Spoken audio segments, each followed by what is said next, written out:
Les sénateurs US Kaine et Booker dénoncent Kagame et le Rwanda. Ils confirment clairement « c'est une guerre RDC-Rwanda ». PS RDC M23. Pour la première fois depuis plus de 2 décennies, un front inédit se forme au cœur du pouvoir américain. Des sénateurs influents dénoncent ouvertement la responsabilité du Rwanda dans la tragédie congolaise et pointent l'échec du fameux Washington Accord. Leur message est clair, brutal, sans ambiguïté. L'impunité doit cesser. La vérité doit enfin guider la diplomatie américaine. Une onde de choc qui pourrait rebattre les cartes dans la région des Grands Lacs et dans les capitales où se décide le sort du Congo.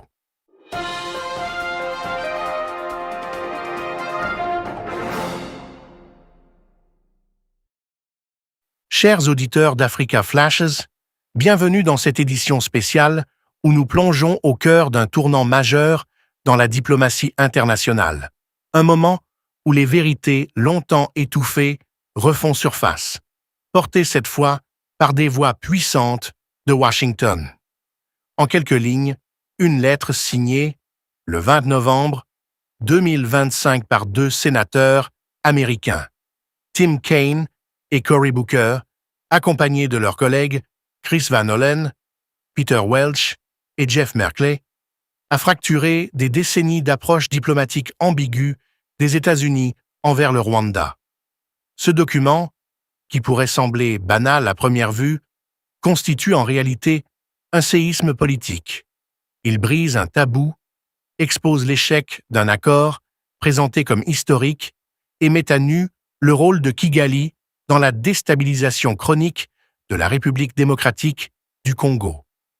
Dans cette analyse, nous allons explorer la profondeur de ce moment, ses racines, ses conséquences et ce qu'il signifie pour la RDC, pour la région et pour l'avenir des relations internationales dans les Grands Lacs. Depuis plus de 20 ans, chers auditeurs, les Congolais dénoncent l'ingérence persistante du Rwanda dans leurs affaires internes, une ingérence souvent dissimulée sous les atours de prétextes sécuritaires, de lutte contre les FDLR, de stabilisation régionale ou encore de nécessité stratégique. Pourtant, les faits documentés par les Nations Unies, des ONG internationales, des rapports indépendants, des diplomates et même d'anciens officiers rwandais convergent tous. Kigali soutient, arme, entraîne et dirige des groupes armés opérant dans l'Est congolais, et parmi eux, le plus emblématique, le plus destructeur, le M23. Pendant longtemps, cette vérité, aussi évidente pour les Congolais que le soleil à midi, se heurtait à un mur. Celui de la prudence diplomatique américaine, du lobbying, des alliances géopolitiques et de la culpabilité post-génocide qui transformait le Rwanda en acteur intouchable sur la scène internationale. Mais le 20 novembre 2025, un groupe de sénateurs américains a décidé de rompre ce silence devenu complice. Dans leur lettre adressée au secrétaire d'État Marco Rubio, ils ne se contentent pas de décrire la situation. Ils l'accusent. Ils nomment les choses. Ils identifient les responsabilités. Ils dénoncent l'échec d'un accord que l'administration Trump présentait comme un triomphe historique de la paix. Le Washington Accord, signé en juin 2025. Le président Trump lui-même parlait d'un « glorious triumph for the cause of peace ». La réalité, implacable, brutale, tragique, lui donne tort. Et les sénateurs ont décidé de le rappeler publiquement. Ils soulignent que, loin de se retirer ou de cesser son soutien aux groupes armés, le Rwanda a intensifié son engagement aux côtés du M23. Ils rappellent les faits. Le M23, qualifié dans la lettre de Rwanda-backed, a recruté plus de 7000 combattants, en a probablement enrôlé davantage depuis la mi-2025 et a étendu son emprise territoriale sur des zones stratégiques du nord et du sud Kivu. Ils évoquent des massacres, dont celui de Rutshuru en juillet 2025, où au moins 140 civils ont été tués. Certains rapports parlent de plus de 300 victimes. Il cite les propos du président congolais Félix Tshisekedi qui, le 22 septembre 2025, affirmait que le Rwanda approfondit son soutien au M23 au lieu de se retirer. Ils évoquent l'avertissement de Mike Waltz, ambassadeur américain auprès de l'ONU, qui déclarait le 30 septembre que le M23 et les forces rwandaises entravaient activement les opérations des casques bleus. Enfin, il rappelle les conséquences humanitaires, des centaines de milliers de déplacés, des hôpitaux sans médicaments, des populations prises en otage par une guerre qui dure depuis trop longtemps. Cette lettre n'est pas un simple rappel à l'ordre, c'est une rupture, c'est l'expression d'un changement profond dans la perception américaine du rôle du Rwanda dans la région. Pendant des décennies, Kigali a bénéficié d'un statut privilégié dans les cercles du pouvoir à Washington, un statut bâti sur sa réputation de stabilité, de développement et de coopération sécuritaire avec les États-Unis, notamment contre les groupes islamistes de la région. Ce capital politique lui a souvent permis d'échapper à des critiques claires sur ses actions au Congo.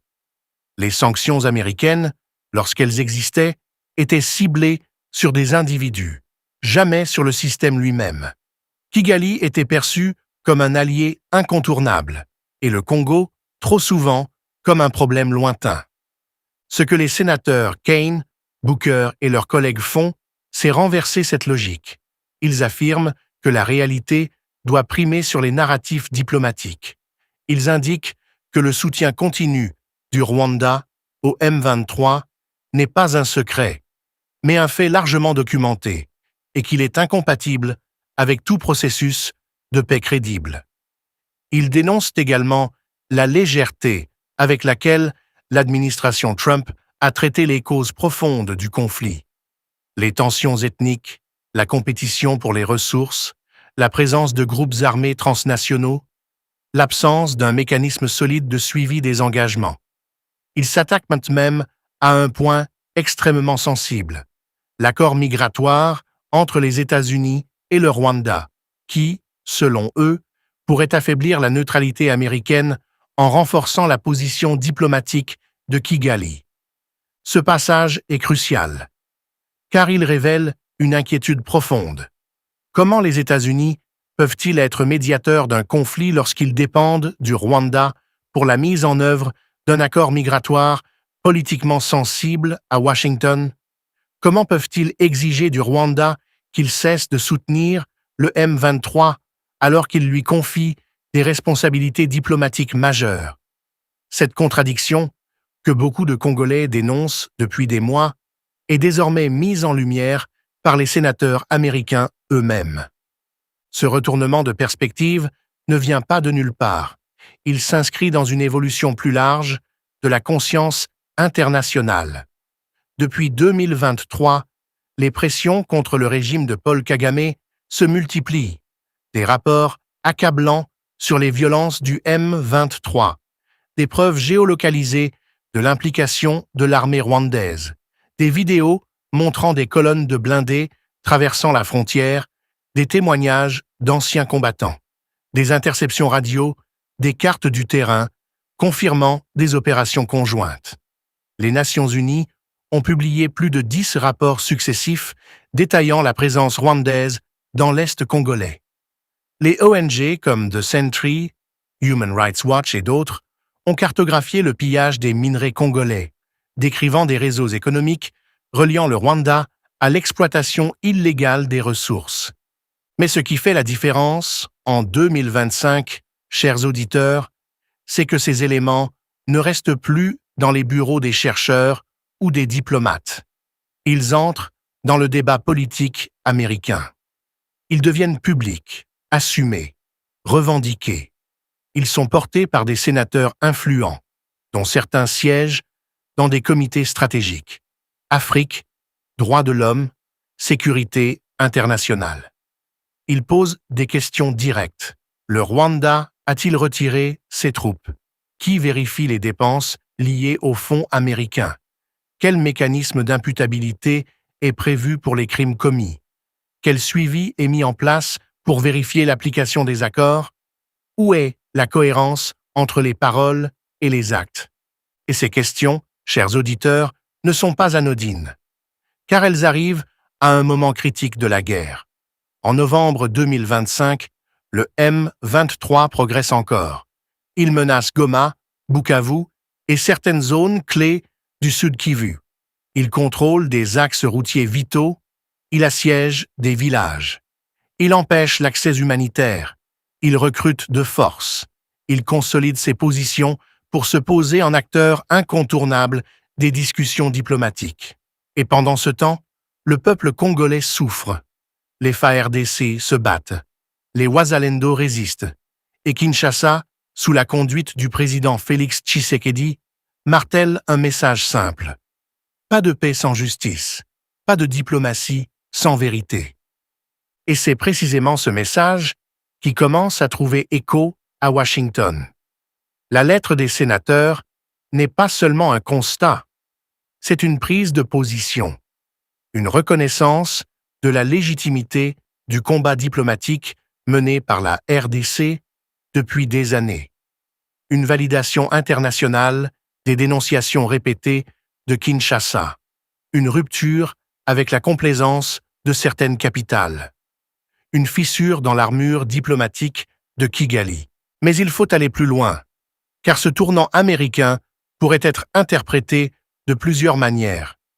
D'un côté, il renforce la position congolaise et met en difficulté les manœuvres diplomatiques du Rwanda. Kigali, habitué à un soutien quasi automatique de Washington, se retrouve confronté à une pression politique nouvelle.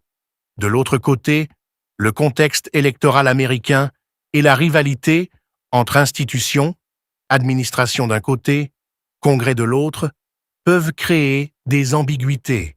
Le secrétaire d'État Marco Rubio pourrait ignorer cette lettre ou la minimiser.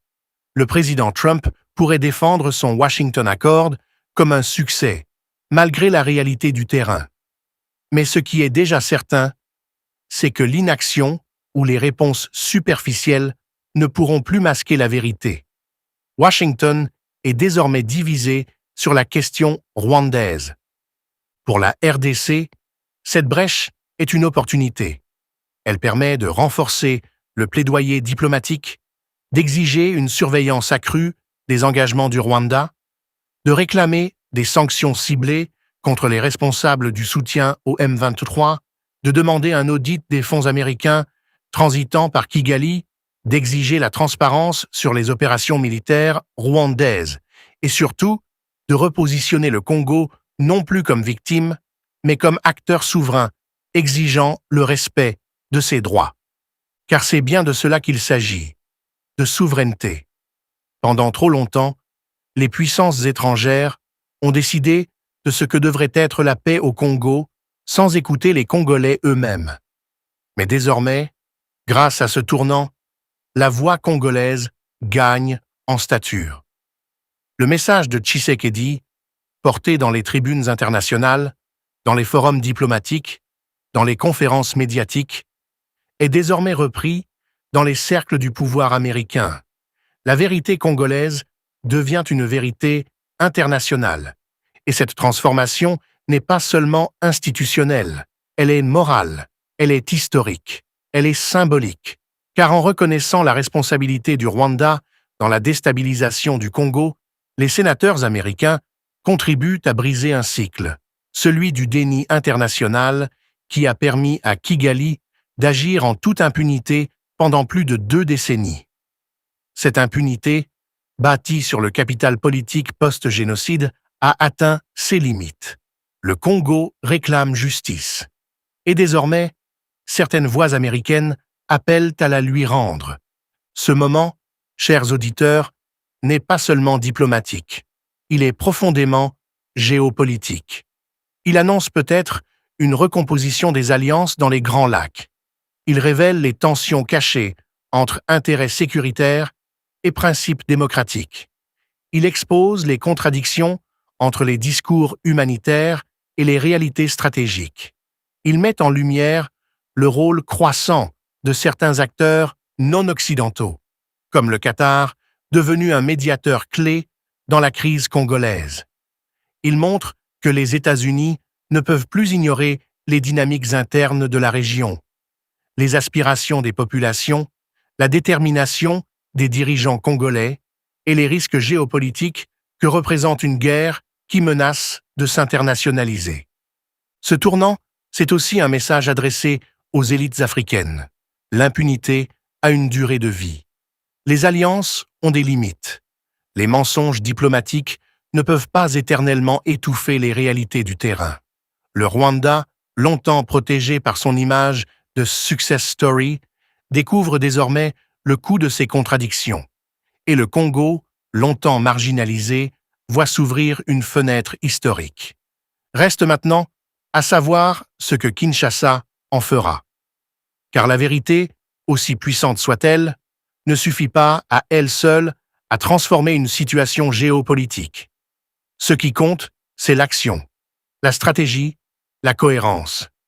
Tshisekedi devra naviguer avec habileté entre les différentes pressions, maximiser ce nouvel appui, renforcer les alliances régionales, consolider la sécurité interne et maintenir le cap diplomatique qui lui permet aujourd'hui de récolter les fruits de son plaidoyer. Chers auditeurs d'Africa Flashes, ce moment n'est pas un aboutissement. C'est un début, un tournant, une fissure dans un mur qui paraissait indestructible. Une reconnaissance tardive, mais nécessaire. Et surtout, une opportunité pour la RDC de reprendre la main sur son destin. Car au cœur de cette lettre américaine, une vérité s'impose. No peace without justice. No diplomacy without accountability. C'est le message du Congo. Et désormais, c'est aussi celui de Washington. Et cela, mes chers auditeurs, pourrait bien changer l'histoire.